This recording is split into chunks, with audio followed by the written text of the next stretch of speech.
Nesse momento eu convido você a que a Bíblia, lá na primeira carta de João, no capítulo de número 2. Lemos o 1 e o versículo de número 2. Esse ano, no Conexão com Deus Central, Deus me deu a bênção de começar a expor do apóstolo João juntos, 1 de João, capítulo 2, versículos 1 e 2. Ouçamos com atenção a mensagem da palavra de Deus, a palavra do Senhor. Deus, essas escrevo para que não pequeis. Se todavia alguém pecar, temos advogado junto ao Pai, Jesus Cristo, o justo. E ele é a propiciação pelos nossos pecados, e não somente pelos nossos próprios, mas ainda pelos do mundo inteiro. Oremos ao nosso Deus. Senhor, nosso Deus, nosso Pai, nós clamamos que o nome de Cristo seja exaltado nesta mensagem. Nós clamamos, Deus, que tu nos perdoes através da defesa do nosso grande advogado. Mas também pedimos ao Senhor que, em nome de Jesus, que abençoes a cada um dos que escutam ao vivo essa mensagem para a honra do nome do Senhor. E abençoe aqueles que para a glória e para a honra do nome do nosso Senhor. Se alguém está amedrontado nesse momento de angústia, de dificuldade, que sinta que tem defesa e que estará sempre ao seu lado, se sua fé estiver posta nele. Fala conosco, Pai. Nós te pedimos em nome de Jesus. Querido amigo e irmão, imagine comigo se você comparecesse diante do tribunal de Deus. Nós sabemos que eu e você somos culpados. Se nós cometêssemos somente 2 pecados por dia, amados irmãos, nós pecaríamos muito inteiro, mais de 700 vezes. Se um pecado é um crime, nós seríamos acusados de 700 crimes. Agora imagine que você está no tribunal de Deus e você sabe que você é culpado e você não tem como se defender. O que você precisa da defesa do maior de todos os advogados. E o nosso texto nessa noite, amados irmãos, nos mostra que Deus, de todos os advogados, o grande nosso Senhor e Salvador Jesus Cristo. O nosso texto nos apresenta o grande advogado. E a primeira verdade que o apóstolo João nos ensina no texto é a seguinte: o grande advogado transforma a nossa vida. O grande advogado transforma a nossa vida. João começa no versículo 1 do capítulo 2, saudando os irmãos, dizendo a seguinte expressão: filhinhos meus. Essa é uma expressão amorosa. João já é um homem de mais de 80 anos de idade. É um pastor de idade avançada, com o coração cheio de amor, que se chamando aqueles que vão escutar a mensagem de Deus de filhinhos meus. Mas nem sempre foi assim. Quando João ainda era um jovem, na faixa dos 20 anos, Jesus o chama Tiago para serem discípulos do Senhor. O Senhor, quando chama, dá a eles o nome de Boanerges, filhos do trovão. Eles eram homens explosivos, homens irados, homens até certo ponto intratáveis, bombástica e que explodiam por qualquer coisa. Prova é que quando está indo para Jerusalém para morrer por nós, ele resolve mandá-los à frente para prepararem pousada para ele numa vila de samaritanos. Mas quando ele chega lá, Lucas, no capítulo 9, nos diz que Jesus tinha o semblante determinado de quem queria ir para Jerusalém. Então as pessoas não recebem Tiago e o apóstolo João, seu irmão. Perguntam a Jesus: Senhor, queres que peçamos fogo do céu para que venha sobre eles e os destrua a todos? E Jesus sabem de que espírito sois. Queridos amigos e irmãos, esses homens eram tremendamente explosivos, irados, bombásticos. Mas o Senhor Jesus trabalhou João, tanto na vida de João, que agora já velhinho, ele é considerado o discípulo do amor, um dos pastores mais amorosos da história da humanidade. A tradição nos diz, meus amados irmãos, já próximo dos seus 90 anos, João não conseguia andar mais. Depois da revelação, foi liberto de Patmos. Então, João era carregado numa cadeira pela cidade de Éfeso. E quando todos o viam, todos o amavam muito e diziam: Pastor João, apóstolo João. E ele saudava a todos dizendo o seguinte: filhinhos meus, amai-vos uns aos outros. Querido amigo e irmão, o texto nos ensina que o grande advogado transforma a nossa vida. João, do Espírito Santo. Se o Senhor transformou a vida de João, pode transformar a tua vida, pode transformar a minha vida também. Certa feita, meu amado amigo e irmão, um pastor estava examinando uma mulher para o batismo. E aquela mulher era uma senhora que trabalhava como empregada doméstica. E antes de batizá-la, o pastor perguntou a ela: qual é a garantia de mudança que você me dá para que eu possa? Porque você disse que creu em Cristo Jesus. Mas quando nós cremos em Cristo Jesus, ele transforma a nossa vida. Como você pode me dizer que Jesus mudou a sua vida? Então ela e logo em seguida ela disse: pastor, eu trabalho como empregada doméstica. Eu não estava olhando, eu tomava a vassoura e varria toda a sujeira para debaixo do tapete. Eu sempre fiz isso antes de ser crente e não tinha problema nenhum. Mas agora, no primeiro dia que eu fui para a casa da minha patroa, eu fui varrer a sujeira e varrer para então eu descobri que eu sou outra pessoa, porque o Espírito de Deus me entristeceu do meu pecado.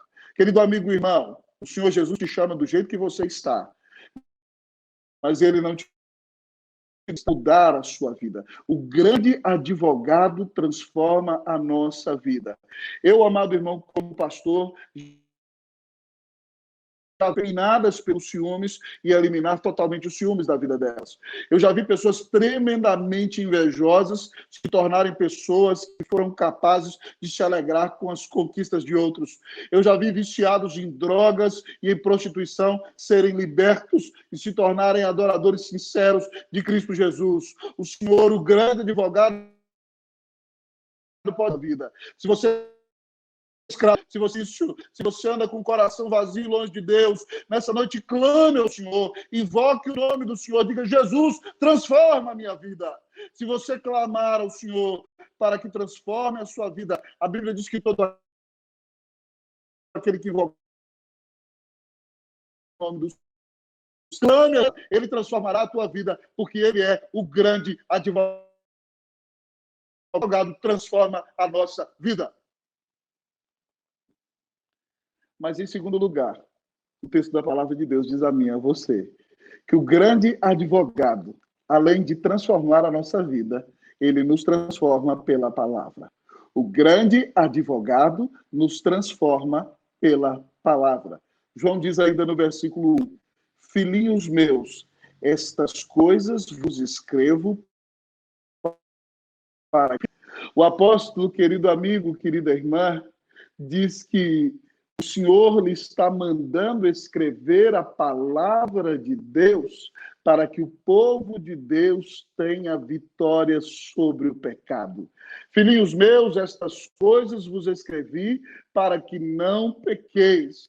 Querido amigo e irmão, se você quer vencer o pecado, se você quer vencer a luta contra o diabo, se você quer vencer o espírito deste mundo, você precisa ser um homem cheio de Deus, cheio do Espírito de Deus, cheio da palavra de Deus. Querido amigo e irmão, Salmo 9 diz o seguinte: de que maneira poderá o jovem guardar puro o seu caminho? segundo a sua palavra. O versículo 11 do Salmo 119 diz: guardo no coração a tua palavra, para não pecar contra ti.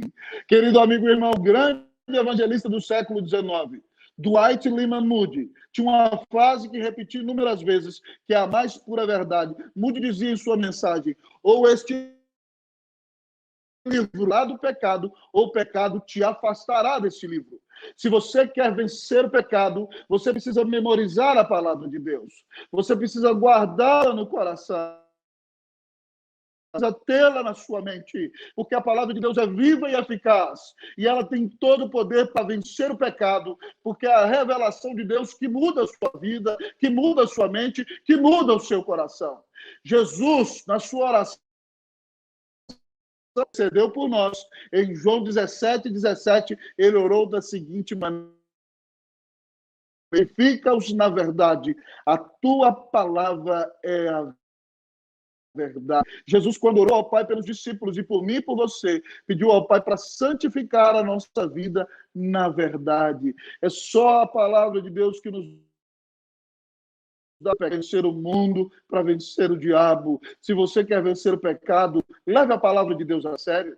Estude a palavra de Deus todos os dias, guarde-a no seu coração, memorize-a na sua mente, medite nela de dia e de noite, aplique-a aos distintos relacionamentos da sua vida, aplique-a no relacionamento com a sua esposa, ou no relacionamento com o seu esposo, aplique a palavra na criação dos seus filhos, aplique a palavra para aquele que te persegue no trabalho, aplique a palavra quando você está no trânsito, aplique a palavra na sua vida de oração, aplique a palavra quando você prega o evangelho, aplique a palavra.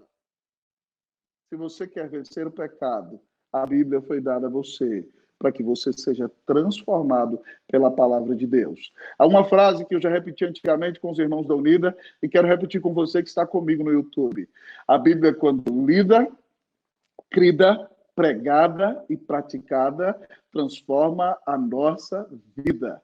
A Bíblia, quando lida, crida, pregada e praticada, transforma a nossa vida. Que você assuma o sério compromisso de amar a palavra de Deus, guardá-la no coração, confiar nela, estudá-la, memorizá-la, pregá-la e vivê-la. E você verá uma grande transformação acontecendo na tua vida. Em nome de Jesus. Que você seja cheio da palavra de Deus. Que você seja transformado poderosamente por essa palavra. Em nome de Jesus. Amém. Mas talvez você me pergunte nessa noite: pastor, o grande advogado transforma a minha vida e me transforma pela palavra. Mas o que mais eu recebo quando tenho a defesa do grande advogado? O texto diz, amados irmãos, que o grande advogado perdoa os nossos tropeços. O texto diz que o grande advogado perdoa os nossos tropeços. O apóstolo diz: filhinhos meus, estas coisas vos escrevo para que não pequeis. Todavia, se alguém pecar, temos advogado junto ao Pai. Se todavia alguém pecar, temos advogado junto ao Pai. João aqui está falando, meu querido amigo e irmão, daquilo que eu falei no Conexão com Deus há 15 dias atrás. O grande teólogo, um dos maiores teólogos da história da igreja foi Agostinho de Hipona. E Agostinho de Hipona, quando fala sobre a antropologia e o estado do homem na presença de Deus, diz que na história da vida de um ser humano há 4 estágios falando de uma perspectiva espiritual. Em primeiro lugar, ele nos fala do estágio que Adão e Eva tinham antes da queda. E aquele estágio era classificado pela seguinte expressão: posso pecar. Adão e Eva foram criados santos, justos e bons. Mas Deus deu a eles a possibilidade, a capacidade de agir contrários à sua própria natureza. Eles foram os únicos que tiveram essa possibilidade. E eles agiram e pecaram. E porque Adão pecou como nosso representante, todos nós, sua descendência, nos tornamos pecadores. Então, depois que o ser humano cai em pecado, o seu estágio é o seguinte, é definido pela seguinte expressão: não posso não pecar, ou seja, não posso deixar de pecar. Agora, depois que o homem caiu em pecado, ele é pecador, a sua natureza é pecadora. E até quando ele realiza aparentemente boas obras, ele não faz para a glória de Deus, mas ele faz para o seu próprio interesse, para parecer bom diante dos homens e para querer ser aceito por Deus, por suas próprias obras, ainda que Deus diga que ninguém é aceito na presença de Deus por causa de boas obras, porque até as nossas melhores obras são pecado. Mas então Jesus vem ao mundo e morre na cruz para pagar os teus pecados e os meus pecados. E a Bíblia diz que todo aquele que se arrepende da vida de pecado que tem e crê em Cristo Jesus é declarado justo no tribunal de Deus, é perdoado por Deus, o Espírito Santo planta uma nova natureza neste coração e agora essa pessoa tem uma nova vida na presença de Deus. Ela é nova criatura, ela tem uma nova natureza. Ela tem o velho homem que é mais fraco do que o novo homem. E agora o estágio que Agostinho diz que o homem tem é o seguinte: posso não pecar. Esse é o estágio daquele que creu em Jesus. Ele tem a natureza do espírito e a natureza pecaminosa dentro de si. Mas quando ele alimenta a natureza do espírito, lê a palavra, ora a Deus, busca a comunhão com o Senhor, o pecado já não tem mais domínio sobre a sua vida. E o estágio final é quando o Senhor Jesus virá e todos nós seremos transformados em glória e o Senhor tirará o pecado da nossa vida, a natureza pecaminosa de dentro de nós. E aí então, amados amigos e irmãos, nosso estágio será definido pela seguinte expressão: não posso pecar. Nós seremos glorificados como Cristo é. Nós não poderemos mais pecar. E aqui João, neste versículo, quando diz que o Senhor perdoa os nossos tropeços, o grande advogado, ele fala do terceiro estágio, o estágio no qual o cristão está.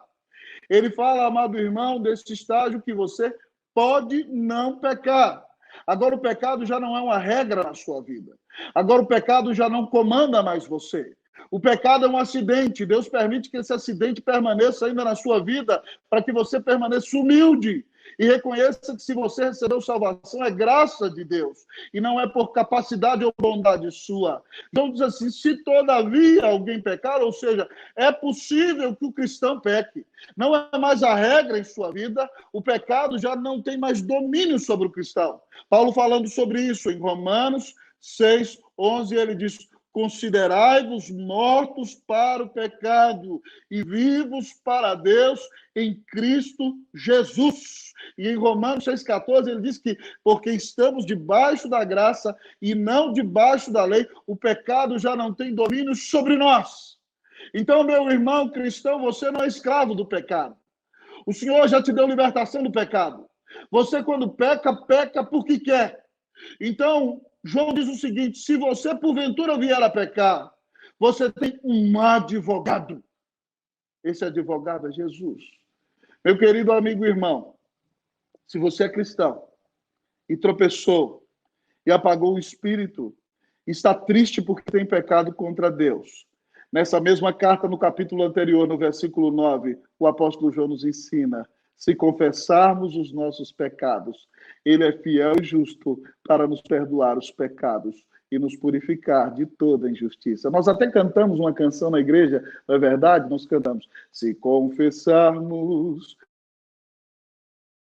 os pecados, ele é fiel e justo para nos perdoar os pecados e nos purificar de toda injustiça. Se você tropeçou, se você pecou, confesse ao Senhor. Ele perdoará o seu pecado. Ele te lavará no sangue do Filho. Ele purificará a tua vida. Ele transformará você. O grande advogado perdoa os nossos tropeços. Perdoado e purificado, levante-se, não para viver tropeçando, mas para viver para a glória e para a honra do nome do nosso grande Deus e Salvador, Jesus Cristo. Louvado seja o Senhor pelo grande advogado que temos, que é Jesus. Já temos visto que o grande advogado transforma a nossa vida, transforma a nossa vida pela palavra, em segundo lugar. E em terceiro lugar, ele perdoa os nossos tropeços. Mas nós podemos confiar na defesa do grande advogado, porque em quarto e último lugar, o texto nos diz que o grande advogado tem as melhores qualificações. O grande advogado tem as melhores qualificações. João diz a nós, amados irmãos, filhinhos meus, estas coisas vos escrevo para que não pequeis. Se todavia alguém pecar, temos advogado junto ao Pai, Jesus Cristo, o justo. E ele mesmo é a propiciação pelos nossos pecados, e não somente pelos nossos próprios, mas pelos pecados do mundo inteiro. O nosso advogado tem as melhores qualificações. Talvez você pergunte, pastor, onde ele estudou? Ele estudou na USP? Ele estudou na Universidade de Chile? Ele estudou na Complutense de Madrid? Ele estudou na London University? Ou ele estudou em Harvard, Princeton, Yale? Ou na Universidade de Roma? Não, querido, ele não estudou em nenhuma dessas universidades. Mas ainda assim ele é mais qualificado do que qualquer advogado que tenha qualquer título nesse mundo. E por que, então, ele tem as melhores qualificações? Ele tem as melhores qualificações porque ele está do lado do Pai. Diz o texto que temos advogado junto ao Pai. Ah, querido, Jesus está na glória, sentado à destra do Pai. Mas ele não só está sentado à destra do Pai, ainda que tenha uma personalidade diferente do Pai, em essência, ele é um com o Pai e com o Espírito Santo. Jesus está no maior de todos os tribunais, e ele tem o favor do maior de todos os juízes, e ele mesmo é juiz e advogado ao mesmo tempo, e ele está em unidade com o Pai, que é o Todo-Poderoso, o Criador de todas as coisas. Então você tem o advogado mais influente e mais poderoso da história da humanidade.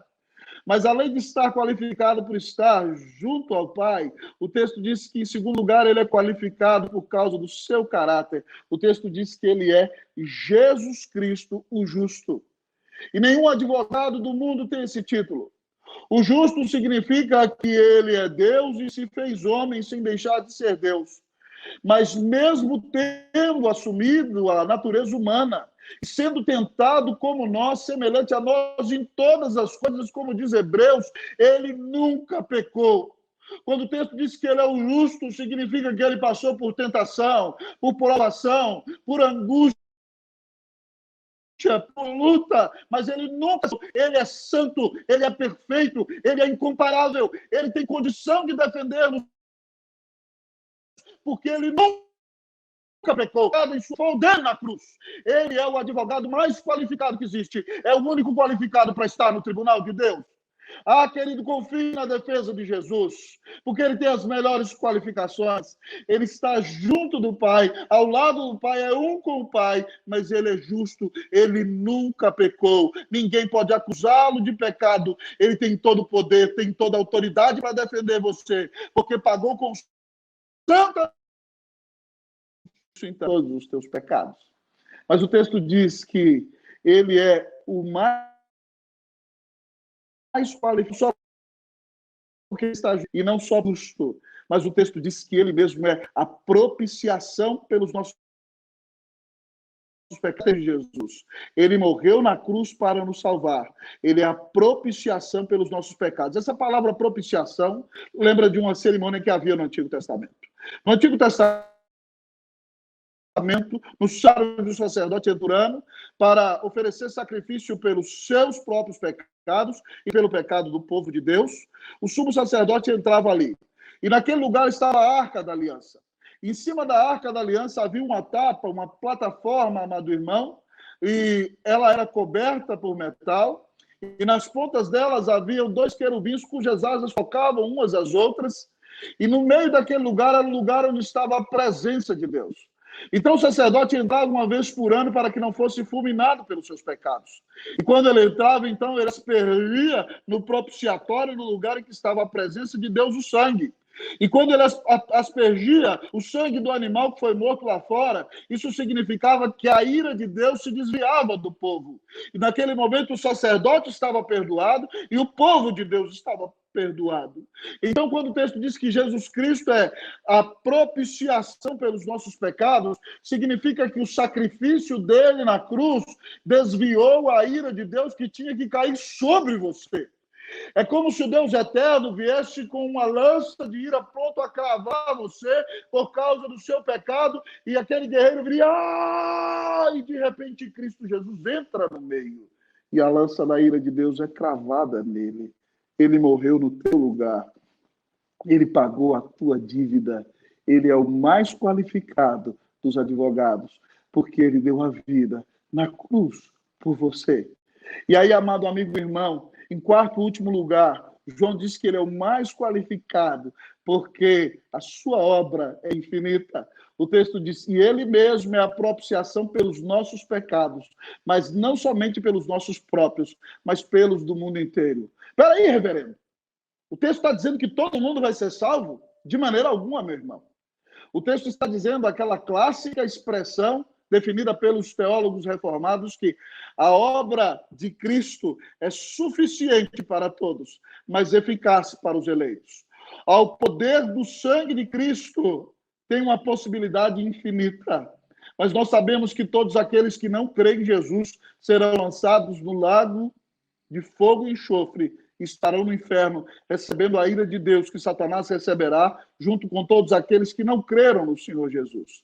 Então, a obra de Cristo seria suficiente para perdoar a todos, mas ela perdoa aqueles que Deus escolheu antes da fundação do mundo, aqueles que creem em Jesus. Ele tem as melhores qualificações. Louvado seja o nome do Senhor, porque ninguém é tão qualificado como nosso grande Deus e Salvador, Jesus Cristo. Por isso ele é o nosso grande advogado.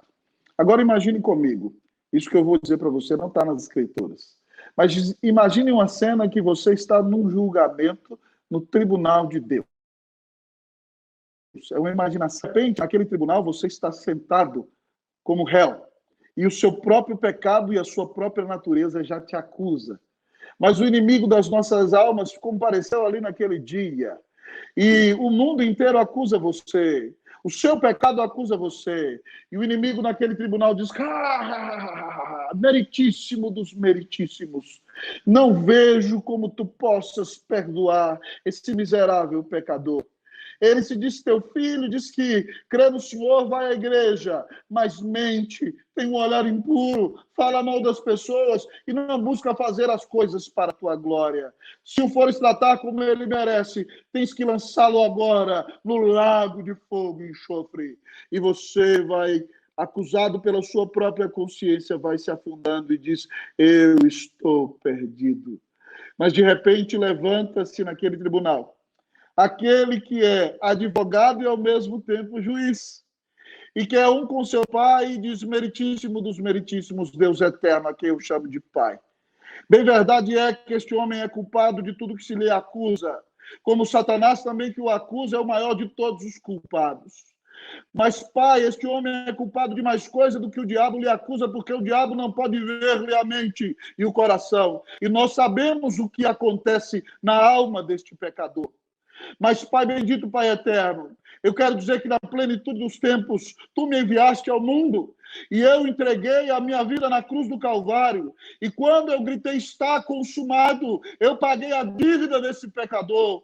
Tu disseste, ó Pai, que todo aquele que crê que eu sou o Filho de Deus, que eu sou um com o Pai, que eu sou Deus homem, que morri na cruz para pagar o seu pecado, todo aquele que crer em mim será salvo. Pois, Pai, eu morri no lugar deste pecador e agora ele é perdoado para a glória e para a honra do nome do Senhor e para a honra e glória do meu nome. Então, o eterno juiz, sentado no seu lugar de meritíssimo, toma o seu martelo e diz, eu declaro justo, eu declaro inocente, por causa da obra e em nome do meu Filho, Jesus Cristo. Se você quer ser inocentado no tribunal de Deus, arrependa-se hoje dos seus pecados. Pare de buscar entrar no céu por suas próprias obras, porque elas não vão te levar a entrar no céu. Pare de buscar falsos deuses. Pare de adorar qualquer coisa no lugar de Deus. Pare de adorar qualquer coisa que não seja Deus, e entenda que a Bíblia diz que há um só Deus e um só mediador entre Deus e os homens, Cristo Jesus, homem, ele é o único caminho que leva a Deus. Ele disse de si mesmo, eu sou o caminho, a verdade e a vida, Pai, se não por mim. É como, querido amigo e irmão, se a distância entre Deus e o homem fosse um abismo e um precipício eterno. E o homem tenta fazer pontos, mas ele sempre chega na metade. Então ele vai correndo e salta, pensando que vai alcançar a Deus, mas cai num precipício. Isso significa todas as religiões e todos os caminhos que o homem inventa.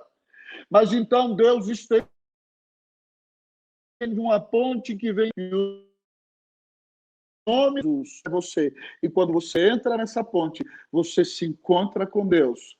Você se abraça com Deus. Você é perdoado por Deus.